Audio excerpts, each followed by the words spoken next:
अब खबरों को देखते हैं विस्तार से और सबसे पहले सुकमा से खबर आपको बता दें जहां पर दुर्घटना पेश आई।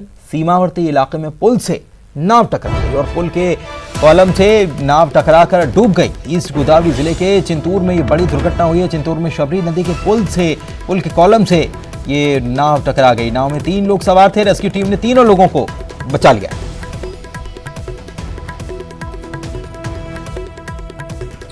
तो तीनों लोगों को बचा लिया गया है। ये पुल के कॉलम से टकराकर ये नाव जो है ये डूब गई थी, पलट गई थी। लेकिन अच्छी बात ये रही कि रेस्क्यू टीम तुरंत मौके पर पहुंची थी और रेस्क्यू टीम ने इन सभी लोगों को बचा लिया। वक्त रहते कार्रवाई की गई तो सभी की जान बच गई। लेकिन यहां पर एक हादसा हुआ। सीमावर्ती इलाके में पुल से ये नाव टकरा गई। सत्यनारायण चांडक हमारे सहयोगी हमारे साथ जुड़े हुए हैं। सत्यनारायण, एक बड़ा हादसा होते होते टल गया। 3 लोग डूब रहे थे, बचा लिया गया रेस्क्यू कर।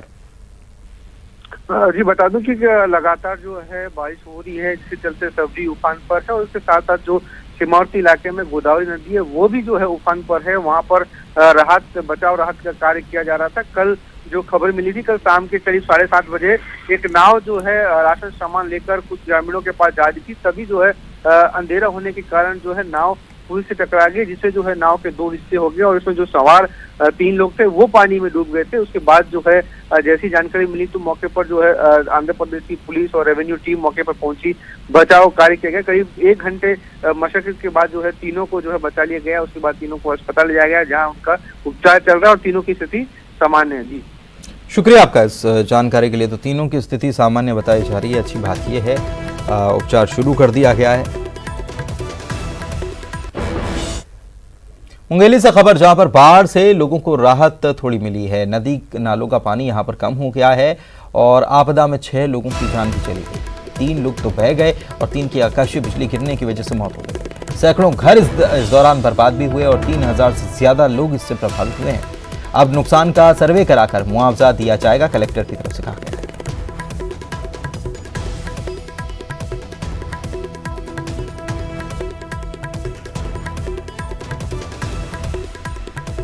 सर्वे कराया जाएगा और उसके बाद मुआवजा दिया जाएगा। 6 लोगों की इस दौरान मौत भी हो गई। हालांकि अब धीरे धीरे करके पानी कम होता जा रहा है। नदी नालों का भी पानी कम हो रहा है। लेकिन दूसरी तरफ मौसम विभाग ने एक बार फिर से चेतावनी जारी कर दी। मौसम विभाग ने ऑरेंज अलर्ट जारी कर दिया। प्रशांत हमारे सहयोगी हमारे साथ मुंगेली से जुड़े हुए हैं।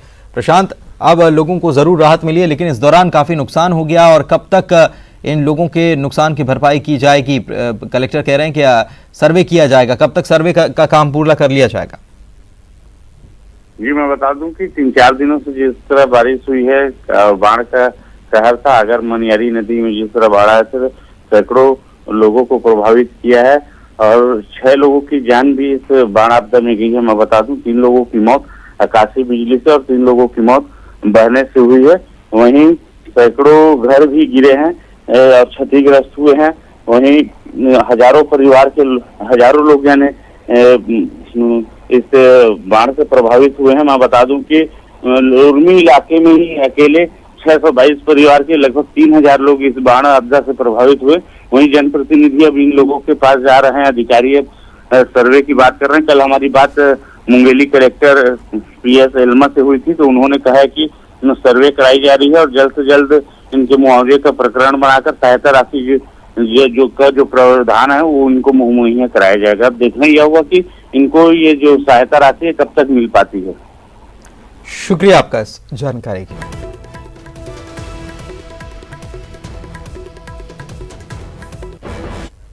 और बात कोरोना की कर लेते हैं तो छत्तीसगढ़ में कोरोना का एक बड़ा विस्फोट हुआ है, बड़ा धमाका हुआ है। 24 घंटे में प्रदेश भर से 1052 नए मरीज मिले हैं।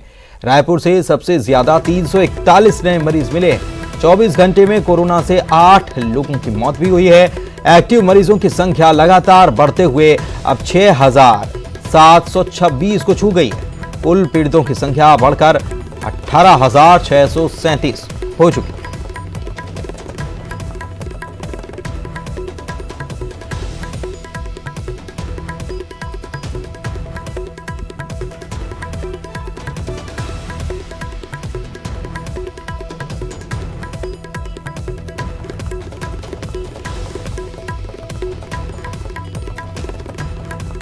लगातार मामले बढ़ते हुए और इस बार जो आंकड़ा सामने आया, इससे पहले इतनी बड़ी संख्या में मरीज सामने नहीं आए थे। 1000 को भी पार कर गया आंकड़ा। और सबसे ज्यादा अगर हॉटस्पॉट की बात की जाए तो वो राजधानी रायपुर, जहां पर 300 से ज्यादा एक बार फिर से मामले सामने आए। ममता हमारी सहयोगी हमारे साथ जुड़ी हुई है, ममता से बात करते हैं। ममता, लगातार मामले बढ़ते हुए इस बार रिकॉर्ड टूट गया, अभी तक का रिकॉर्ड टूट गया, लेकिन स्वास्थ्य मंत्री की माने तो आने वाले दिनों में और संक्रमित बढ़ जाएंगे।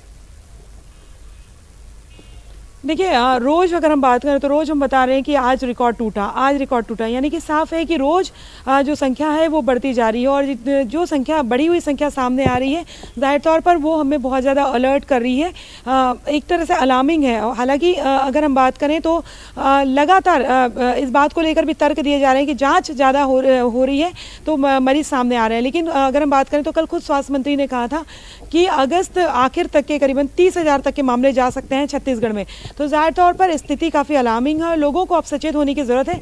लेकिन इसके साथ ही अगर हम बात करें तो जांच की जो दायरा है, वो बार बार हम इस बात को रिपीट कर रहे हैं कि जांच का दायरा बढ़ाना चाहिए और इसके साथ ही सही समय पर रिपोर्ट मिले।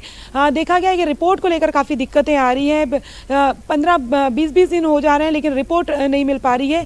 कहीं पर अगर जो लैब टेस्ट किया जा रहा है वहाँ पर अगर कोई पॉजिटिव मिल गया तो वो लैब सील हो जाती, ठीक है, लेकिन उसके बाद सैंपलिंग का क्या किया जाए, उसको किस तरीके से कोई वैकल्पिक व्यवस्था की जाए, उसको लेकर कोई स्थिति नहीं होती। अगर आप जिलों वाइज देखेंगे तो बड़ी संख्या में जो रिपोर्ट है वो जैम पड़ी हुई है। तो जब तक रिपोर्ट नहीं आ जाती है तो ऐसे में कई बार होता है कि लोगों को संदिग्ध होने के नाम पर भी उनके सैंपल लिए जाते हैं और वो लोगों के बीच में जाते हैं तो वो भी एक तरह से कहें कि संक्रमण फैलाते हैं। भीड़ जिस तरीके से देख रहे हैं कि जैसे ही लॉकडाउन खुला उसके बाद से बिल्कुल बेफिक्र हो गए लोग, तो ये भी अपने आप में एक तरह से एक बड़े खतरे को इनवाइट कर रहा है। जी बिल्कुल बिल्कुल, आप हमारे साथ बने रहिए, अगली खबरों पर भी आपसे बात करेंगे। इधर रायपुर में सर्दी खांसी बुखार पर स्वास्थ्य विभाग सख्त हो गया। सर्दी बुखार आने पर 24 घंटे में कोरोना का सैंपल देना होगा। सांस लेने में तकलीफ होने पर, खांसी पर भी सैंपल देना होगा। स्वास्थ्य सचिव ने सभी कलेक्टरों को इसके लिए पत्र लिख दिया है। नोडल अधिकारी नियुक्त कर 7 दिनों में रिपोर्ट भी मांगी गई है। विभाग ने माना है कि मरीज की पहचान होने में देरी हो रही है।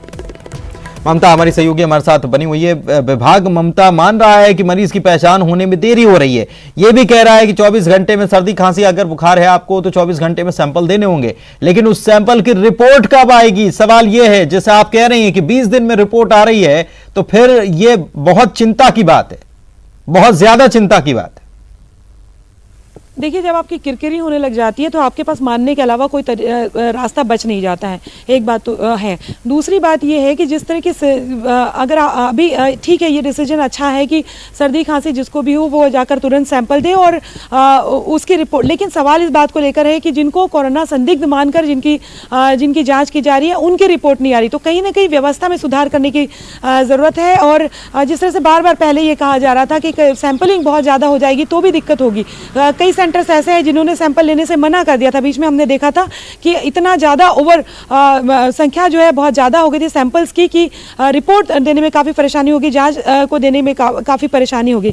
तो ज़ाहिर तौर पर इसको लेकर भी सोचने की ज़रूरत है। 7 दिनों के अंदर कहा गया है कि नोडल अधिकारी रिपोर्ट दें और जिनको सर्दी खांसी है उसकी जाँच की जाए, लेकिन जाँच के साथ, इस आदेश के साथ ये भी है कि जगह जगह हर जगह मॉनिटरिंग करने की ज़रूरत है, क्योंकि खुद अगर स्वास्थ्य मंत्री ये मान के चल रहे हैं और वो कह रहे हैं कि इस तरह की स्थिति होगी, ये पता था, क्योंकि जिस तरह से लगातार मामले बढ़ते हैं तो उसके बाद संक्रमण और बढ़ता जा रहा है। कोरोना के साथ ये है कि एक व्यक्ति संक्रमित होता है तो वो कितनों को संक्रमित कर देगा, इसका अंदाजा लगाना मुश्किल हो जाता है। बिल्कुल जी, शुक्रिया आपका, रिपोर्ट सही समय पर के लिए शुक्रिया आपका।